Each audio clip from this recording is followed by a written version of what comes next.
કઈ જગ્યાએ જવું, કેવા લોકોને મળવું, કઈ વસ્તુ ખાવી, કઈ વસ્તુ નહીં. બહુ કન્ફ્યુઝન છે, રાઈટ? કહું છું આ વિડીયો અત્યારે જ સેવ કરી લો, બહુ મહત્વની વાત છે. વાત એવી કંઈક છે કે આપણે ઘણી બધી વખત જ્યારે આપણને ભૂખ લાગે ત્યારે આપણી સામે જે મૂકવામાં આવે એ ખાઈ લઈએ છીએ. નહીં ને, આપણે એ જ ખાઈશું જે આપણને ખાવું ગમે છે. હા, બહુ ભૂખ લાગી હોય તો વાત અલગ છે. બસ એવી જ રીતે અમુક વસ્તુ આપણને બહુ ગમતી હોય તો આપણે સીધે સીધી એ ખરીદી લઈએ છીએ. નહીં, આપણે રાહ જોઈએ છીએ કે આપણી પાસે એટલું બજેટ થઈ જાય ને પછી આપણે એ ખરીદીશું. ઘણી વખત એવું થાય કે આપણને અમુક વસ્તુ ના ગમતી હોય પણ આપણને આપવામાં આવે, પછી આપણે શું કરીએ છીએ? સામેવાળા વ્યક્તિનો ભાવ જોઈએ છીએ અને પછી એ વસ્તુ લઈએ છીએ. બસ એવી જ રીતે અમુક લોકો એવા હોય છે કે જેને મળવા સીધે સીધા આપણે પહોંચી નથી જતા. આપણે પેલા વિચાર કરીએ છીએ કે આને મળવું કે નહીં.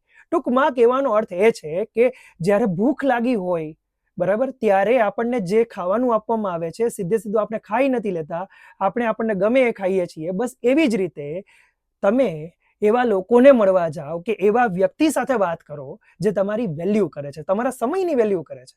કારણ કે મળવા કોઈને એમને ના પહોંચી જવાનું હોય. એવી જ રીતે કોઈના જીવનમાં કે કોઈને આપણા જીવનમાં એમને ના રાખવાના હોય. એવા વ્યક્તિઓને રાખો જે તમારી વેલ્યુ કરે, જે તમારા સમયની વેલ્યુ કરે અને તમારી ફિલિંગ્સની કદર કરે. Okay, God bless you.